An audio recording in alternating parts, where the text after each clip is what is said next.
السلام عليكم ورحمة الله تعالى وبركاته. بسم الله الرحمن الرحيم.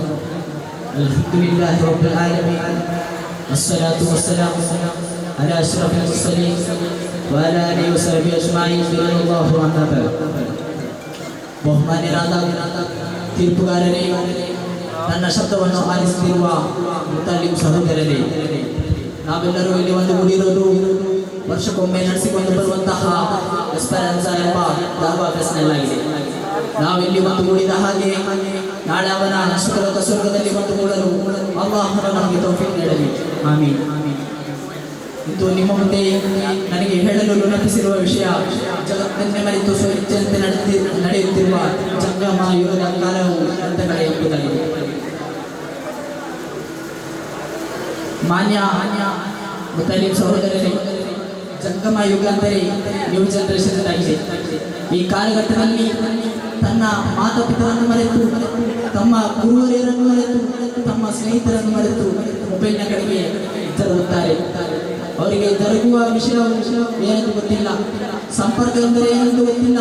ಅವರಿಗೆ ಹಳೆಯ ಕಾಲದಲ್ಲಿ ನೋಡುವುದಾದರೆ ತಮ್ಮ ಮಾತು ಪಿತಾ ಅವರ ಕುಟುಂಬಕ್ಕೆ ಹೋಗಿ ಒಂದು ಫ್ಯಾಮಿಲಿ ಜೊತೆ ಒಂದುಗೂಡುವಿಕೆ ಇತ್ತು. ಈ ಕಾಲದಲ್ಲಿ ಆ ಮಾತು ಇಲ್ಲ. ಆನ್ಲೈನ್ ಮುಖಾಂತರ ಇನ್ಸ್ಟಾಗ್ರಾಮ್, ಫೇಸ್ಬುಕ್ ಮತ್ತು ವಾಟ್ಸಪ್ ಮೂಲಕ ಮೆಸೇಜ್ಗಳನ್ನು ಮಾಡಿ ಅವರು ತಮ್ಮ ಜೀವನವನ್ನು ಮುಂದೆ ಸಾಗಿಸುತ್ತಾರೆ. ಮತ್ತೆ ಹಲವಾರು ಮಾದಕ ವಸ್ತುಗಳ ಮೂಲಕ ನಮ್ಮ ಯುವಜನ ಸಮೂಹವು ನಾಶವಾಗುತ್ತಿರುವುದು ಇಂದಿನ ಕಾಲದಲ್ಲಿ ನಮಗೆ ಕಂಡುಬರುವಂತಹ ಒಂದು ದೊಡ್ಡ ಮಾದರಿಯಾಗಿದೆ. ಅದನ್ನು ನಾವು ಮಾದರಿ ಮಾಡಿಕೊಂಡು ಹೋಗುವಂತಹ ಒಂದು ಸ್ವಭಾವವಲ್ಲ. ನಾವು ಅದನ್ನು ಕಂಡರೆ ಹೇಗೆ ನಿಲ್ಲಿಸಬಹುದು, ಅವನಿಗೆ ಹೇಗೆ ಉಪದೇಶ ಮಾಡಲು ನಿಲ್ಲಿಸಬೇಕು. ಮೊದಲನೇದಾಗಿ ಒಬ್ಬ ಹುಡುಗನು ಕಾಲೇಜಿನಲ್ಲಿ ಕಲಿಯುತ್ತಿದ್ದರೆ ಅವನು ಯಾವ ರೀತಿ ಅವನ ಫ್ರೆಂಡ್ಸ್ ಅನ್ನು ಮಾಡುತ್ತಾನೆ ನೋಡಬೇಕು. ಅವನು ಸಿಗರೇಟ್ಸ್ ಅಥವಾ ಕೋಲಿಕ್ಗಳನ್ನು ಇಂತಹ ಮಾದಕ ವಸ್ತುಗಳನ್ನು ಉಪಯೋಗಿಸುತ್ತಾರೆ. ಅವನಿಂದ ನಾವು ಹಿಂದೆ ತೆರೆಯಬೇಕು. ಅವನಿಂದ ಮುಂದೆ ನಾವು ಹೋಗಿ ಸೇರುವುದಲ್ಲ. ಅವನು ಯಾವ ರೀತಿ ನಮ್ಮ ಬದುಕಿಗೆ ಒಂದು ಒಳ್ಳೆಯ ನಿರ್ಧಾರವನ್ನು ಕೊಡುತ್ತಾನೆ ಎಂದು ನಾವು ಅವನ ಹಿಂದೆ ಹೋಗಿ ಅವನ ಜೊತೆ ನಾವು ಕೇಳಬೇಕು. ನೀವು ಈ ರೀತಿ ಒಳ್ಳೆಯದು ಕಲಿಯುತ್ತಿರುವಾಗ ನಾವು ಯಾಕೆ ಹಿಂದಿನ ಈ ಪೀಳಿಗೆಗೆ ಹೋಗುತ್ತಿಲ್ಲ, ನಾವು ಯಾಕೆ ಈಗಿನ ಜನರೇಷನ್ಗೆ ನಾವು ಕಾಲನ್ನು ಹಿಡಿಯುತ್ತೇವೆ ಎಂದು ಅವನ ಜೊತೆ ಕೇಳಬೇಕು. ಆಗ ವಿದ್ವಾಂಸನಾಗುವ ಆ ಹುಡುಗನು ಹೇಳ್ತಾನೆ, ನಾನು ನನ್ನ ತಂದೆ ತಾಯಿಯರಾದ ಅವರ ಶಿಷ್ಟಾಚಾರಗಳನ್ನು ಒಂದು ಪೀಳಿಗೆಯಿಂದ ಪೀಳಿಗೆ ನಾನು ಹಳೆಯ ವಿಚಾರಗಳನ್ನು ನಾನು ತಲೆದುಕೊಂಡು ಹೊಂದಿರುತ್ತೇನೆ. ನನಗೆ ಹೊಸ ಪೀಳಿಗೆಯ ಹುಡುಗರಿಲ್ಲ. ನಾವು ಆಗಿನ ಕಾಲದಲ್ಲಿ ನನ್ನ ತಂದೆ ತಾಯಿ ಹೇಳ್ತಾರೆ, ನಾವು ಡೈನಿಂಗ್ ಟೇಬಲ್ ಕುಳಿತಾಗ ಅದರ ಮುಂದೆ ಇರುವ ತಟ್ಟೆಗೆ ಕೈ ಹಾಕುವ ನಾವು ಹೇಳಬೇಕಾಗಿರೋದು ಬಿಸ್ಮಿಲ್ಲಾಹ್ ರಹ್ಮಾನಿರ್ ರಹೀಮ್. ಈಗಿನ ಕಾಲದಲ್ಲಿ ನೋಡುತ್ತಿರುವ ನಮ್ಮ ಕೈಯಲ್ಲಿರುವ ಶೈತಾನ್ ಪಟ್ಟಿಯಾದ ಮೊಬೈಲ್ನಲ್ಲಿರುವ ರೀಲ್ಸ್ಗಳಾಗಿದೆ.